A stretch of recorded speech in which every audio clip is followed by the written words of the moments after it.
slowly rolling into it, and off of corner number 4. It's showtime at Skagit Speedway.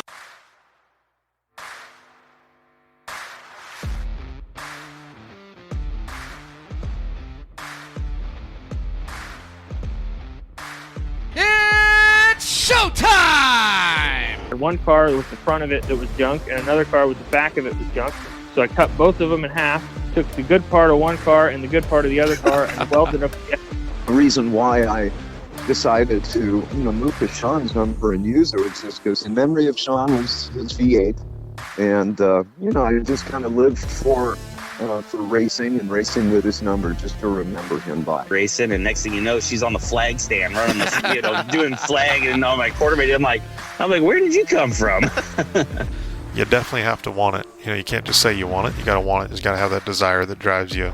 I hope they just soak it all in, because you don't know when it could be over, right?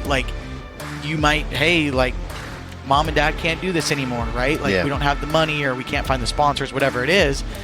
I just soak it all up while it's happening. That was at Elma. This is a different track. I don't think it'll be the same thing. He's like, oh, okay, you can throw it on.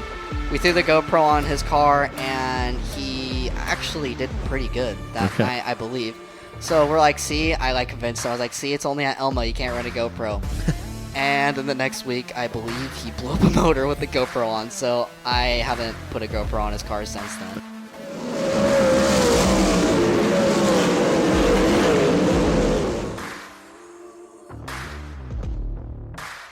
Well, welcome into this special edition of On the Gas presented by Skagit Speedway. It's night 2 of the Skagit Nationals with Kubota High Limit Racing. I'm Erik. We got Blake Anderson and a very special guest joining us today, Kevin Rudeen. Kevin, thank you so much for being here. What an exciting weekend this is for Skagit Speedway to have Kubota High Limit here again and paying $126,000. Yeah, I'm super proud of everybody up here. Super happy to have the high limits here. The track looks great. Everybody's done a good job as far as the staff. I think we're really blessed with a good group of people to run this place. How crazy is it, Kev, when you look at where Skagit was when you purchased it now almost 4 years ago to where it is now, when you think we're paying now 2 six-figure paydays in one season. I know. Again, it's just community involvement and sponsor involvement, and being on Flow and having support from Flow and Angels of the Wind and all the people, I can't name them all, that step up and make this possible. Of all the racetracks in the United States, why was Skagit Speedway the one that you wanted to purchase and the one that you wanted to call your own? Well, I don't know that I wanted to know. Skagit, I don't know. Skagit was my home track, right? So even though I was kind of based out of the Spokane area, the closest dirt track that I got to start racing at was Skagit, and I could only come here once or twice a month, so 6 to 8 races a year, but it was home. And when the opportunity came to buy it, it sounded like a good challenge and a way for me to help support the sport in this area. What's it like getting over here and seeing? I feel like every time you get here, we've got something new, something that's changed. How cool is it to get over here and see what's changing here as the facility continues to evolve almost weekly? I feel like we're doing something different at Skagit Speedway.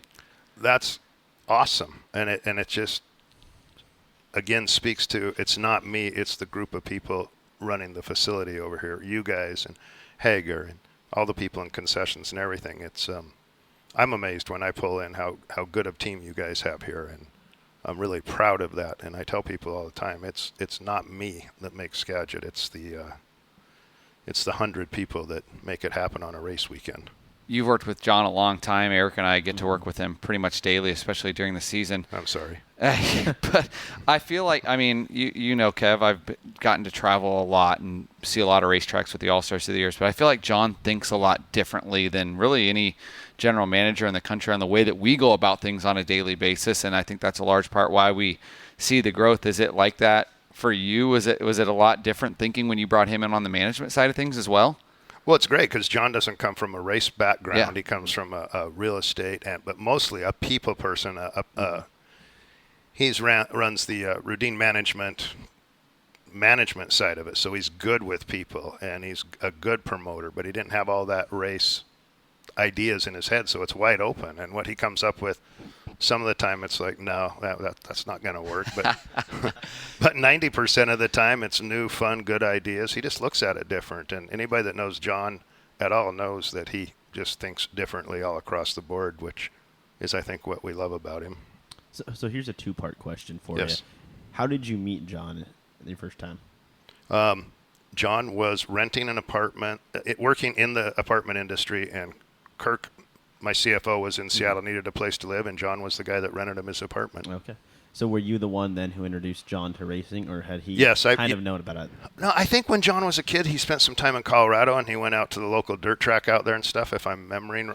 Yeah, I think that's true. But, yeah, he sure got addicted then when he started hanging around with, back in the day when it was Jimmy Carter and Shane Anderson and Matt Steinauer, when our shop was in Monroe here, and all those guys that helped build Rudeen Racing.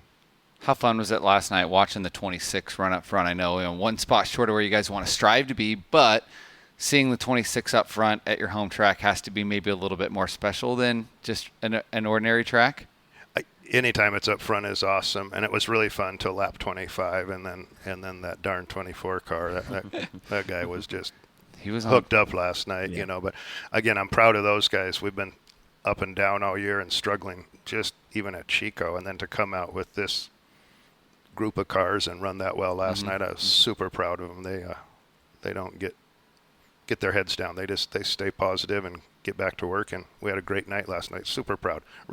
Rico's fast, so you can run 1-2 any high limit race. That's good. You're on the podium at a high limit race, you're good. I think that's 4 out of the 6 races here at Skagit that Rico's won. I mean, this is kind of his place where he comes and gets his season back on the rails. It's happened last year. It got him back on the rails, and the last couple weeks have been a little bit down for Rico, and now all of a sudden back in victory lane. Yeah, we're going to start him at the back for the rest of the week. no matter what. He just starts last. Well, I mean, last night he came from 7th, so I think we need to start him deeper tonight. Yeah, I think we start him like 24th, like his car number. I think that's fair. I'll talk to him about that today, see what he thinks. You'll start where your car number is tonight, guys. Yeah. No, I'm not doing that. No, you can't do that. Well, that puts you in a B main, doesn't it? Yeah. Yeah, that doesn't work. Yeah. What do you see your 3 to 5 year plan for the Skagit Nationals? Do you have a thought process kind of for it?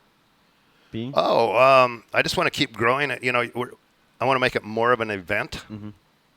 It's always good to get the purse up, but that bowling deal we had the other night and getting the race teams together outside of the racetrack, and the events are what we need in our sport. And just like Brad does such a good job at Chico, Port Royal next week with the fair going on and stuff. And this is what we need. This is full day entertainment stuff, and I just want to keep growing that. And I was really happy with the bowling and Angels of the Wind and what we did there, and I think the teams liked it too. Being together outside of the track. Where'd you and Monica end up finishing?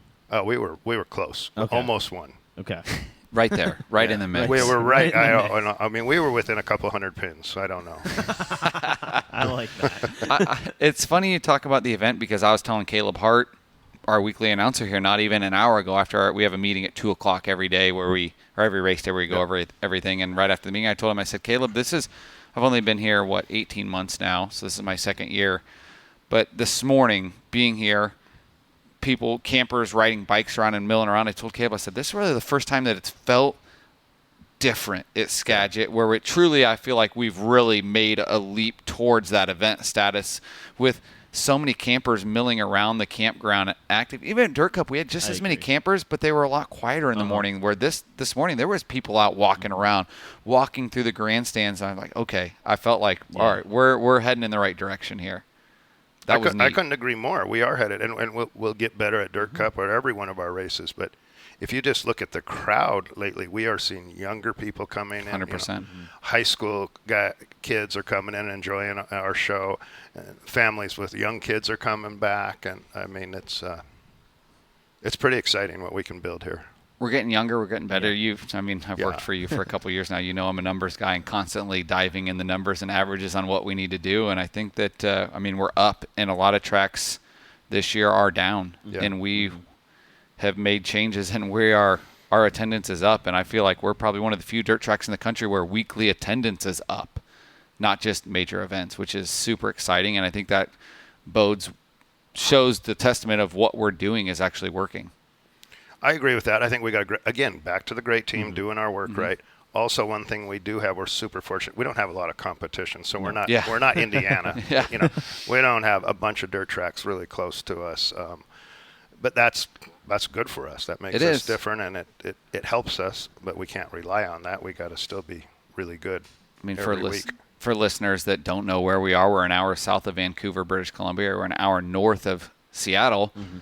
No dirt tracks out here, but then we have the competition in the cities. I mean, Seattle feel like, you know, got the Mariners right now that are playing incredible baseball and on the cusp of making the playoffs, and that hasn't happened a lot for the Seattle Mariners over the course of the last quarter century. So, you know, they got the league leader in home runs, Seahawks starting, UW football's firing up this weekend. Like, there's a lot of competition, but we're still we're swimming in the water with them, and that's exciting.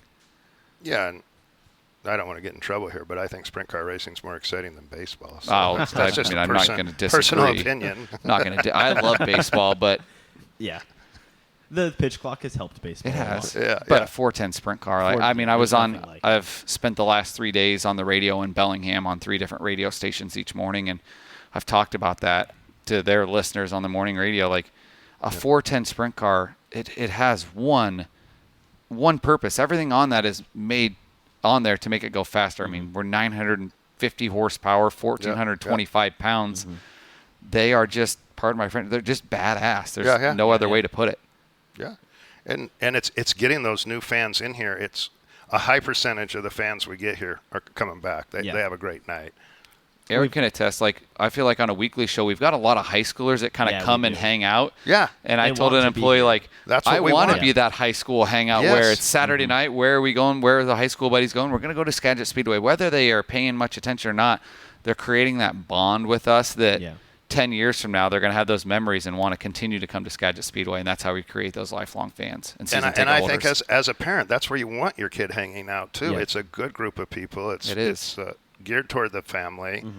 You know, Amelia runs around here, our 12-year-old daughter, and she's safe, and she's got good friends, and people watch out for her, and I'm really proud of that family atmosphere and that safe atmosphere. I said you hit it, the safe atmosphere. You want, I mean, I'm a 22-year-old, I don't have a family, but you want kids and families to come and feel safe, and every time I'm here at Skagit Speedway, I feel safe. You should. If there's a problem, then we take care of it right away. And you know, it's. I think again, you guys, the whole team here, does a great job of that. It should feel safe, and let your kids run a little round down on the grass and stuff, and have some fun. Fight over a T-shirt. Yeah. Erik broke up a fight last week. They were fighting over T-shirts. Had to get on. They're not even I didn't fight. Break That's up, probably not really fight, but they were getting rowdy for the T-shirts that he was throwing up. He had to get guys. We got plenty of free T-shirts. Don't kill your neighbor for a T-shirt. We'll get you one. Yeah. But the thing I appreciate too, Kev, is you know, I feel like you're going out to a lot of races now, and I get those texts from you when you're at a racetrack, like, "Hey, this is what they're doing here. Let's give that a shot there," because you know a lot of these tracks at high limit, especially on the West Coast, I haven't been to. Now, if we're talking east of the Mississippi, I've probably covered the ground pretty well there, but the West Coast. So I think that's key to our growth, is you being able to get out and see some things that they're doing and bringing that here to Skagit. Every place you go, you learn something every day, and every time I go to a different track, I learn a little bit, and there's something we can take away from everybody's program, you know. Even sometimes if it's not great, it's the stuff we don't want to do. We got to make sure this doesn't happen at our track. So what's the next thing you want to see happen at Skagit Speedway, whether improve, change, to make it better? Do you have any? It's a long list. Okay. I tell people, get our tower up. Yeah, we need a tower. We need a permanent tower, you know. Which should be coming. I really, in my head, I want to build some sort of Hall of Fame building where even there can be a little restaurant in there or something for our big events, but that stays open when the track's not even open. I mean, you saw, I don't know if you got up there, but at Kings Royal, what they were able to do with the ballroom, I don't know if you got a chance to get up to the ballroom and see that. My mom and dad were at Kings Royal and spent a lot of time in there, and that was really neat. I know that I think one of the problems we run into here is space. Yeah. Well, we got to get jurisdictionally, we got to get in line and get them on board with us to let us add a few things that are going to help the community. You know, we're a good positive economic impact for the community, and we just got to keep plugging away. I mean, you and I were working on some stuff with the county, and one of the things that we want to do here is we want to work with the county. We want to be an asset to not only an asset to them, but an asset that they can use, not just us use, but they can come in if they need a space that they can use it as well, not just us. And I think we are an asset to community, and we can be more of an asset. Yeah. We just got to get some of our time and spend with them and show them what we can do, and it'll work out. It's just nothing happens fast enough. That's a fact. That's a fact. We're working on it, though. You guys, I feel like what you and John and your team have been able to accomplish in the last 6 months with the county, I feel like we've taken a lot more steps in the last 6 months than we had in the first 12 months I was here. Correct. Correct. So We're it's all, definitely I think improving. The county's working better with us. We're understanding better what they want, and everybody's headed the right direction.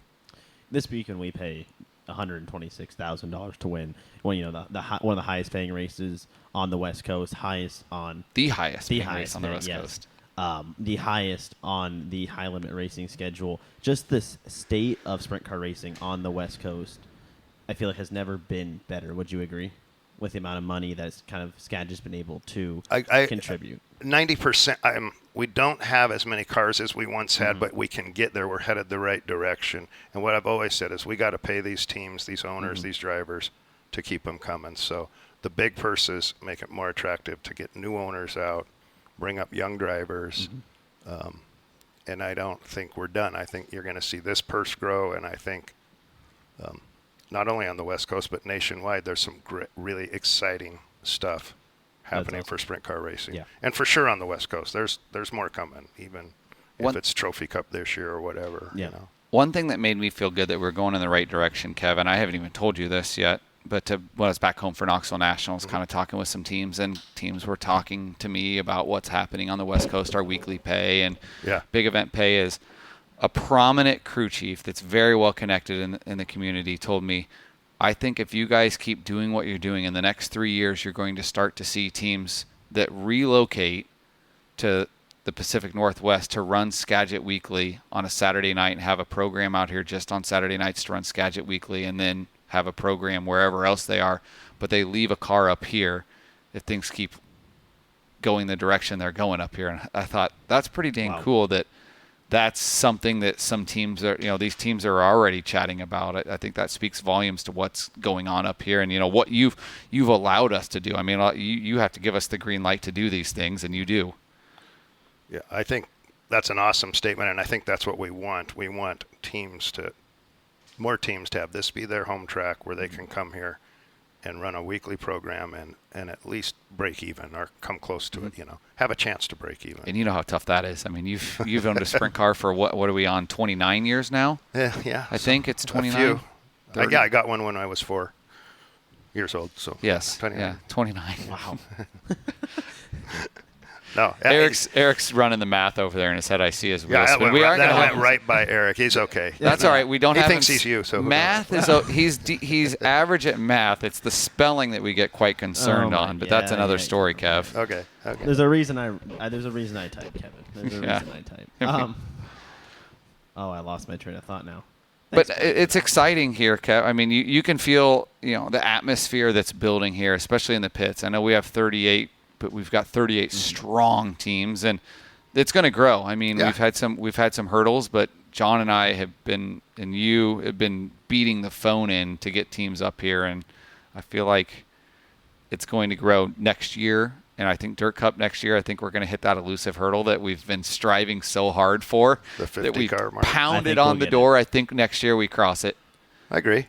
And I wouldn't be surprised to see a 50 up here for this event next 100%. year. Yeah, I mean, we're headed the right direction for sure. What's your pitch to teams who are maybe on the fence of coming to Dirt Cup this year and coming to the Skagit Nationals this year to get them to come next year? Well, it's always what the bottom line that drives these guys. A lot of times they want to be here. It costs money to get here, so some tow money, a couple free pit passes to each team, whatever it takes to help them get over that hurdle, and then not having any other association schedule against us would be really helpful. So we'll get that cleared up, and we'll be on our way. But it's just and letting those teams know we want them here. Yeah. That's the thing. Going in there, shaking their hand, say, "Man, I want you here." I think you take a lot of pride in this. I talked to several of the teams that came out for Dirt Cup, and you've talked to them too. And one of them told me, Heath Moyle, that he's been in the game a long time. It's Brent Mark's crew chief. He's been at KKR. He's been everywhere. He said he's never been thanked more for coming to a facility than what he was when the 19 came out here for Dirt Cup. And that was like, we'll be here every year until we're not. You know, that was incredible. Little things like that. And it wasn't only our employees, it's our race fans too that showed their appreciation for, hey, we know you have other options that weekend, but you're choosing to run here, and that means a lot. Absolutely. And it's the teams and the fans. We need to thank both of them every day. We need those fans, and we need the teams, because without either one, you're screwed. Yeah. I mean, I love seeing the car counts, but on race night, I think I'd hate to tell you, Kevin, how many times I check the ticket scans. Because it's like every 5 minutes when I'm in. How many scans are we at now? How many are we at now? How many do we need to beat last year's number? That's what makes me tick. Yeah, and I think you're going to see a bigger crowd tonight, and then tomorrow I bet we'll be plumb full again like last year. See, that was what was so fun last night. Was I feel like everyone I talked to is, man, this is a bigger Thursday night crowd than we had before. Man, this is so. I can't wait to see what Friday's going to be like, or tonight and Saturday will be like, because if it keeps trending that way, I think we could have probably one of the biggest crowds we've ever had here. I like it because it becomes that Bristol elusive theory that Bristol had in the 90s and the 2000s of, we got to get there. You have to get there. Yeah. That's what we want here. I want that Bristol vibe of a young couple came by in the pits yesterday, and I didn't remember that. Anyway, we got to go find them. They are here from New Zealand on their honeymoon. We've got. They have reached out to us. There's two. I know of two couples that have reached out to us that have said they came over from New Zealand to spend their, This guy came up and introduced himself to me, and it was, I'm like, you what? And they're like, yeah. I'm like, that's a nice wife that decides, okay, let's go on our honeymoon to Skagit Speedway, right? We can't appreciate them enough. I mean, that they chose to want to come here, so thank you to them. Yeah, that was awesome. Yeah, that's really cool. And I'm sorry I don't remember their names, but they were super nice people. I can find it. They've sent us a message, which is great. Yeah, they've sent us a Facebook message, Eric. So we just need to find it, and we can get that mentioned. But that's fun. I think that shows that we're trending in the right direction here. I think, all signs have showed that, but I think that just reiterates it, that Skagit's the place to be. So if you're listening, we can see where people are listening from on the podcast, which is neat, all over the world. Growing. We're growing. So get to Skagit. Come out and see us. Skagit Nationals Dirt Cup weekly show. Enjoy the sights of the Pacific Northwest. It's beautiful out here. Come spend a week with us. Yeah, absolutely. And thank you. Yeah. Thank you, Kevin. We'll take no more of your time than that. So thank you for joining us on this special edition of On the Gas, presented by Skagit Speedway. You can get your tickets online, SkagitSpeedway.com. We're racing the rest of this weekend and then through the rest of September with sprint cars, modifieds, Hornets, and everything else. Find us online, SkagitSpeedway.com. And Kevin, thank you so much for your time. We appreciate it. Thanks for having me, Kev.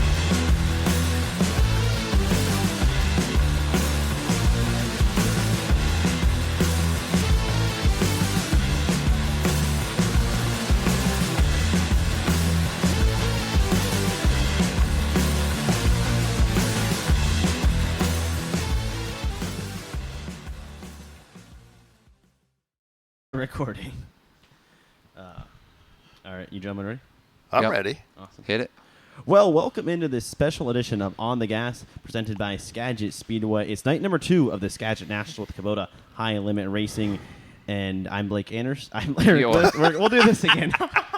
You can want to be Blake me. Anderson. I think you leave that in there. And I'm Erik List. Happy to be here. You don't want to Kevin be me. Rudeen. So you win out of this. Yeah, I'm the winner.